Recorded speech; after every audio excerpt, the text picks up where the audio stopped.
तो अलंकार टॉपिक चल रहा था हमारा, और अलंकार में शब्दालंकार हमारा कंप्लीट हो गया था। इसके बाद हम पढ़ रहे थे अर्थालंकार, और अर्थालंकार में हमने उसके 4 वेद कंप्लीट किए थे। इसके बाद आज का हमारा 5वां वेद है अपनहुति अलंकार।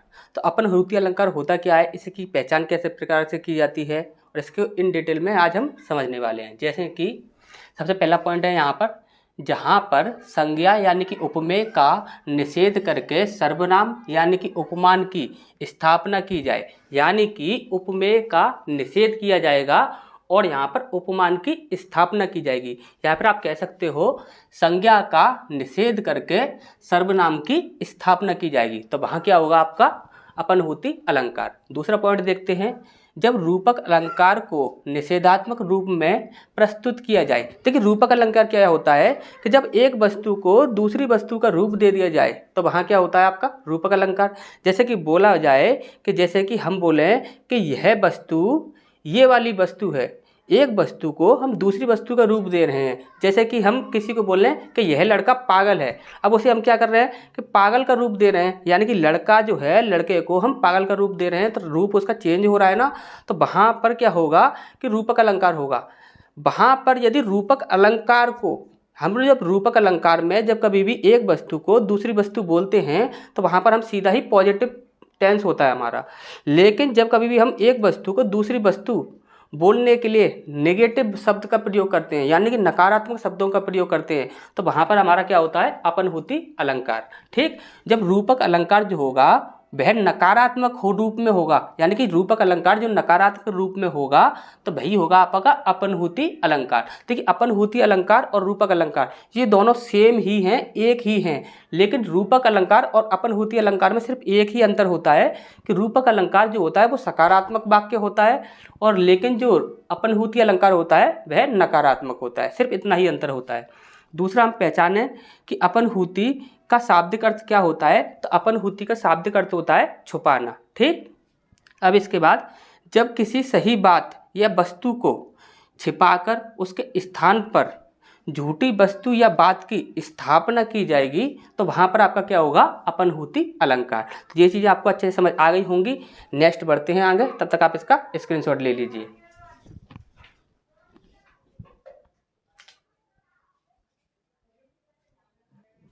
इसके बाद हमारा नेक्स्ट पॉइंट है अपनहुति अलंकार अर्थालंकार के साथ साथ उभयालंकार का भी एक अंग है। ये बात किस लिए बोली जा रही है, यानी कि आप ध्यान से समझिए, ये जो आपका अपनहुति अलंकार होता है ये आपका अर्थालंकार तो होता ही है, अर्थालंकार का तो ये मेन भाग होता ही है, साथ ही साथ ये उभयालंकार का भी एक अंग माना जाता है। ऐसा क्यों होता है ये चीज़ हम समझते हैं यहाँ पर। अपनहुति अलंकार के प्रकार, तो अपनहुति अलंकार के आपके 2 प्रकार होते हैं। कितने प्रकार होते हैं? 2 प्रकार होते हैं। सबसे पहला होता है आपका शाब्दिक अपनहुति। देखिए जो आपका अलंकार होता है वो आपका 3 प्रकार का होता है। पहला शब्दालंकार, दूसरा अर्थालंकार और तीसरा उभयालंकार। जहाँ पर शब्द के द्वारा चमत्कार होता है वहाँ पर शब्दालंकार होता है, और जहाँ अर्थ के द्वारा चमत्कार होता है वहाँ पर अर्थालंकार होता है, और जहाँ पर शब्द और अर्थ दोनों के द्वारा चमत्कार होता है तो वहाँ पर आपका उभयालंकार होता है। यहाँ पर आप ध्यान से समझिए, यहाँ पर शाब्दिक अपनहुति होता है, यानी कि शब्द के द्वारा यहाँ पर चमत्कार होता है जहाँ निषेधात्मक शब्द का प्रयोग किया जाए। जहाँ निषेधात्मक शब्द का प्रयोग किया जाएगा तो वहाँ पर होगा आपका शाब्दिक अपनहुति, लेकिन यहाँ पर शब्द के द्वारा चमत्कार हो रहा है। ठीक, इसके बाद है आपका आर्थी अपनहुति। अब आर्थी अपनहुति में आपका अर्थ के द्वारा चमत्कार होता है, जैसे कि जहाँ पर छल कपट बहाना आदि के द्वारा निषेध किया जाए।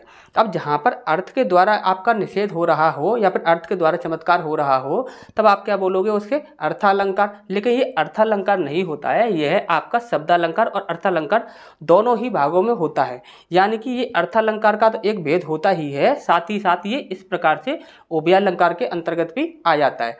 तो तब तक आप इसका स्क्रीनशॉट लीजिए, फिर आगे बढ़ते हैं। तो इसके बाद हमारा नेक्स्ट पॉइंट है अपनहुति अलंकार के। ये हमारे एग्जाम्पल हैं, इनसे समझते हैं। जैसे कि यहाँ पर लिखा हुआ है, नूतन पवन के मिस प्रकृति ने सांस ली जी खोल कर।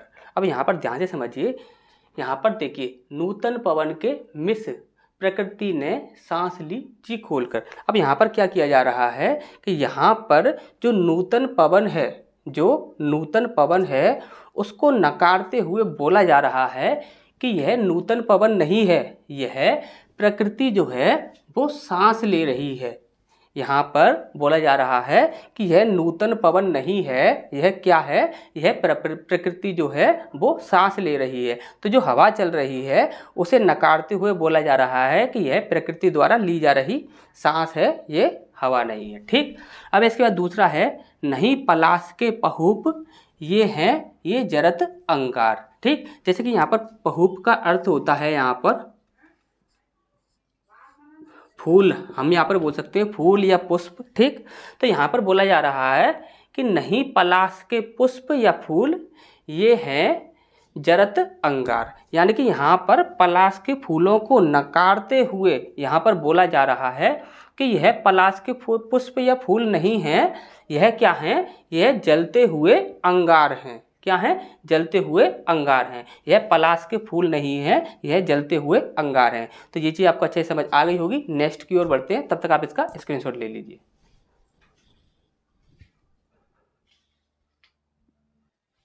तो यहाँ पर ये हमारा नेक्स्ट पॉइंट है, ये हमारा एग्जाम्पल है जिसे हमें समझना है। जैसे कि यहाँ पर लिखा हुआ है सुनह नाथ रघुबीर कृपाला बंधु ना होए मेरा यह काला। अब आपको पता होगा, जैसे कि रामायण के बारे में आपको पता होगा, तो जब राम जी को वनवास होता है तब वहाँ पर क्या होता है कि सीता जी का अपहरण करके जो रावण होता है वो ले जाता है। अब क्या होता है कि जब राम जो होते हैं वो अपनी सेना इकट्ठी कर रहे होते हैं तब वहाँ पर वो मिलते हैं सुग्रीव से। तब आपको पता होगा कि राम जी के कहने पर सुग्रीव जो होता है वो अपने भाई से लड़ने के लिए पहुंचता है। तब वह वहाँ पर क्या होता है कि सुग्रीव जो था वो कम ताकतवर था और लेकिन बाली जो था वो अधिक ताकतवर था। तो वहाँ पर क्या होता है कि सुग्रीव की बाली जो होता है वो अच्छे से पिटाई कर देता है और वहाँ से जो सुग्रीव होता है वो बचकर भाग आता है। तब वहाँ पर क्या होता है कि वह श्री राम से कहता है सुनेह नाथ रघुबीर कृपाला बंधु ना होए मेरा यह काला। बंधु का अर्थ होता है यहाँ पर भाई और काला का अर्थ होता है यहाँ पर काल। तो यहाँ पर वो बोलते हैं, जो सुग्रीव होते हैं वो बोलते हैं श्री राम से कि श्री राम यह जो है यह मेरा भाई नहीं है, जो बाली है यह मेरा भाई नहीं है, यह कौन है, यह मेरा काल है। ठीक, तो ये चीज़ आपको अच्छे से समझ आ गई होगी। यहाँ पर सुग्रीव अपने भाई बाली के बारे में बोलता है कि मैंने तो आपसे पहले ही कहा था कि यह मेरा भाई नहीं है, यह मेरा काल है। तो ये चीज़ें आपको अच्छे से समझ आ गई होंगी। यदि किसी भी प्रकार का यदि कोई भी आपको डाउट है या कन्फ्यूजन है तो आप कमेंट बॉक्स में कमेंट कीजिए, जो भी आपका डाउट होगा वो दूर किया जाएगा। तो मिलते हैं फिर नेक्स्ट क्लास में।